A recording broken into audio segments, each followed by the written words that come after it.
بعد فإن خير الحديث كتاب الله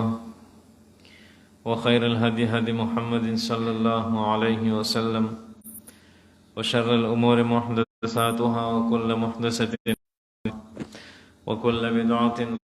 ضلالة وكل ضلالة في النار. بسم الله الرحمن الرحيم. باب فضل الكبير. دا نوے باب دے او د دې باب نوم دی باب دی په بیان د فضیلت او غوروالی د مرکو کې بیانوي. امام بخاری رحمت الله علیه په دې باب د مشر د احترام او د عزت په باره کې په دې باب کې تقریبا 15 احادیث مبارکه ذکر کړي دي چې مضمون د ټولو احادیثو یو دی او سند جدا جدا دی. لومبنی حدیث حضرت ابو هريره رضی اللہ عنہ نے روایت دے عن النبي صلی اللہ علیہ وآلہ وسلم قال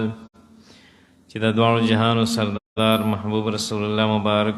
صلی اللہ علیہ وآلہ وسلم او فرمایل من لم يرحم صغیرنا څوک چې زمونږ په ماشومان باندې رحم نه کوي یعنی په ماشومان باندې شفقت نه کوي ويعرف حق کبیرنا او د مشر حق نه پیژني نو فلیس منا هغه زمونږ نه دی یعنی گویا چې هغه زما د ډلې نه او زما د امت نه دی. دغه رنګې دویم حدیث مبارک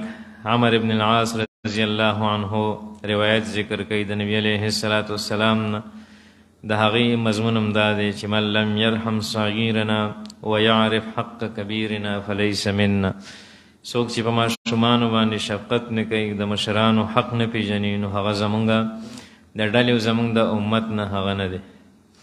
او دې 15 واړو احادیث مبارکو کې هم دغه مضمون امام بخاری رحمت الله علیه په مختلفو سندونو سره مختلف راویانو نه په روایت سره امام بخاری رحمت الله علیه ذکر کوي. دویم باب دی باب اجلال الکبیر د مشر احترام تبارک اجلال ویلې کېږي بزرګۍ ته عظمت ته ویلې کېږي تعظیم ته ویلې کېږي. د مشر تعظیم او د مشر د احترام په باره کې امام بخاری رحمت الله علیه باب منعقد کړی پکې 2 احادیث مبارکه راوړي دي. لومړنی حدیث مبارک هغه دا دی چې قال ابو کنانة عن الاشعري رضی الله عنه قال ان من اجلال الله جل جلاله د الله جل جلاله د ذات احترام دا دی چې څوک د الله خیال ساتي اکرام از شیبة المسلم احترام دی د بوډا مسلمان څوک چې د الله خیال ساتي هغه د بوډا مسلمان خیال ساتي. وحامل القرآن او د حافظ قرآن خیال دیو ساتي داسې حافظ قرآن غیر العالی فيه چې قرآن غیر الغالی فيه چې قرآن پاک کې غلو نه کړي. غلو ویل کېږي د حد نه تجاوز تک او زیاتی ته ویل کېږي. نو قرآن پاک کې زیاته هغه په 2 قسم دی، یو لفظي زیاته دی یو معنوي زیاته دی. لفظي زیاته دا چې د आवाज د خیسته کولو د پاره د قرآن په حروفو کې د ځان نه چې کوم دینو زیاته کوي وګدواله پکې کوي حروف غلط ادا کوي د خپل आवाज د تحسین د پاره لتحسین الصوت او د لفظي تحریف دی د تجوید مطابق نه لولي او د حروف او د مخارج او د صفات مطابق نه لولي او پدې باندې پوهیږي او د هغې مطابق نه لولي طرزونه پکې خلاف تجوید طرزونه پکې کوي دې ته لفظي زیاته او لفظي غلو ویل کېږي. د معنوي غلو د معنا په اعتبار سره غلو او زیاته هغه ده چې د قرآن پاک د آیتونو باطل تعویل کوي د ځان او خلاف شرع او خلاف شریعت چې کوم نه تعویل کوي د ځان نه معنی کوي او چې کوم معنی د الله او د الله د رسولنا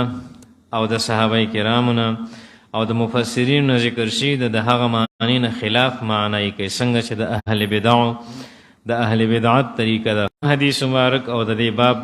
آخری حدیث عبد الله ابن عمر ابن العاص رضی الله عنه روایت ده چې قال رسول الله صلی الله علیه و آله وسلم رسول الله مبارک صلی الله علیه و آله وسلم او فرمایل چې لیس منا زمونږ نه دی من لم يرحم صغیرنا ويوقر کبیرنا، څوک چې په ماشومانو زمونږ باندې شفقت نه کوي او د مشرانو توقیر او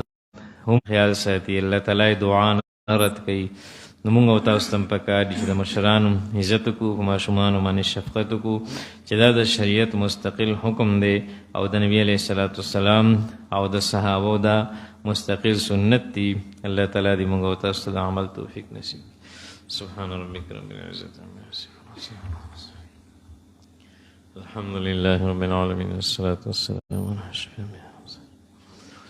اصحابی اجمعین الطیبین الطاهرین. الله تعالی زموږ د ټولو ګناهونه معاف کړي، نبی علیه السلام د ټولو امتیانو ګناهونه معاف کړي، ټولو حاضرینو ناسته قبول کړي، خپله رضا او د نبی علیه السلام کامل اتباع مو نصیب کړي. الله د ټولو پریشان حال او پریشانۍ ختم کړي، بیمارانو ټول ته شفا کامله نصیب کړي. الله د امت په حال باندې رحم وفرمایي، الله بېچیني بې اطمیناني ختمه کړي، الله مهنګایي ختمه کړي، الله ارزاني راولي، خوشحالي سوکالي راولي، الله انصافدار حکمرانان را باندې راولي، الله د ټولو غریبانو په حال باندې رحم وفرمایي. الله بې پردې څوک مه کړي، الله خپل در نه ټولو ضروريات پوره کړي، په دواړه جهان را باندې خپل رحمت پردې واچي، الله په ایمان مخاتمه نصیب کړي. وصلی الله تعالی علی خیر خلقه سیدنا مولانا محمد و آله و صحبه اجمعین.